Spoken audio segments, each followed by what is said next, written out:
Hello বন্ধুরা, আজকে আমি আর মাছের ডালনা করে দেখাবো। তো আর মাছ লাগবে।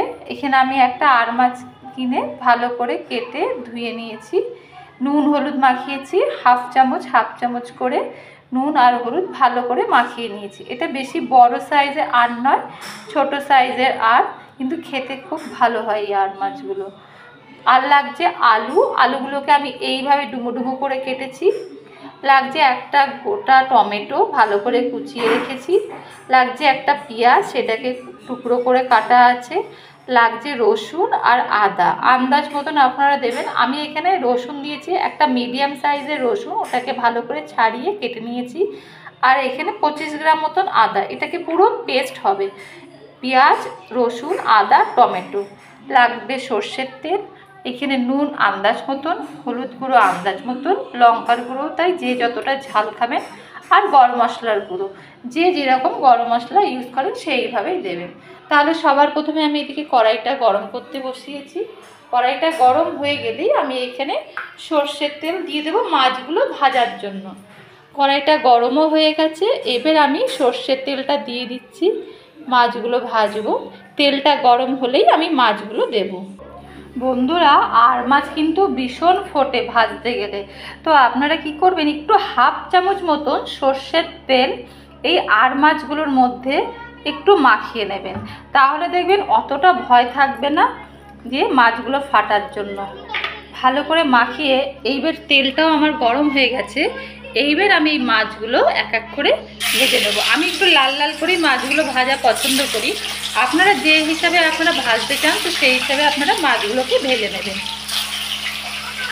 মাছগুলো আমার ভাজা হয়ে গেছে, এবার আমি মাছগুলোকে উঠিয়ে নিচ্ছি। এইভাবে সমস্ত মাছগুলোকে এইভাবেই ভেজে নেব। মাছগুলো আমার ভাজা হয়ে গেছে। এইবার আমি এই বাটিতে যে আলুগুলো রেখেছিলাম, ওই তেলের মধ্যে আলুগুলো দিয়ে আমি একটু ভেজে নেব। আলুগুলো দিয়ে দিচ্ছি, দিয়ে একটু ভেজে নিচ্ছি। আলুগুলো ভাজার সময় একটুখানি নুন, হাফ চামচ মতন একটু নুন দিয়ে দিলাম। আর একটুখানি হাফ চামচেরও একটু কম একটু হলুদ দিয়ে দিলাম। দিয়ে আমি একটুখানি এই আলুগুলোকে একটু লাল লাল করে ভেজে তুলে নেব। আলুগুলো আমার ভাজা হয়ে গেছে, এবার আলুগুলোকে আমি তুলে নিচ্ছি। এইদিকে আমি মশলাটা পেস্ট করে নিয়েছি। এখানে পেঁয়াজ, আদা, রসুন আর টমেটো, এই পেস্টটা এবার ওই তেলটার মধ্যেই ঢেলে দিচ্ছি। দিয়ে আমি ভালো করে কষিয়ে নেব মশলাটাকে।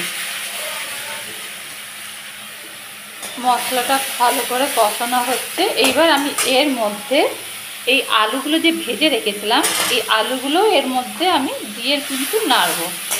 তার সাথে সাথে এবার আমি মশলাগুলোও দিয়ে দেবো। যেমন নুন আন্দাজ মতন দিতে হবে, হলুদ গুঁড়ো 1 চামচ, আর লঙ্কার গুঁড়োটা যে যতটা ঝাল খাবেন সেই হিসাবে আপনারা দেবেন।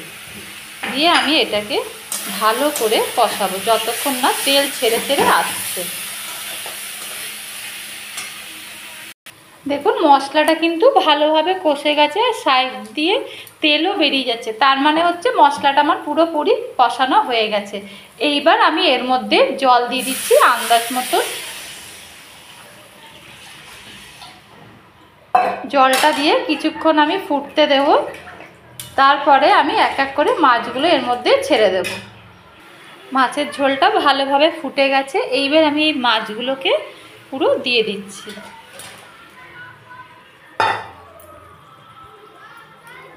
এইবার আমি মাছের ঝোলটা কিছুক্ষণ ফুটতে দেব।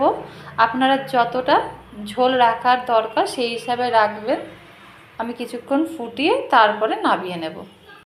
দেখুন তাহলে আমার কিন্তু একদম রেডি। এইবার আমি 1 চামচ মতন গরম মশলার গুঁড়ো এর মধ্যে দিয়ে আমি এবার নামিয়ে নিচ্ছি। নেড়ে চেড়ে আমি এবার নামিয়ে নেব। দেখুন তাহলে আর মাছের ডালনা কিন্তু আমার একদম রেডি। গরম গরম ভাতের সাথে কিন্তু খুব ভালো লাগে। যদি আমার এই রেসিপিটা আপনাদের পছন্দ হয়ে থাকে, তাহলে অবশ্যই লাইক আর সাবস্ক্রাইব করতে কিন্তু ভুলবেন না। তাহলে আজকে এই পর্যন্তই।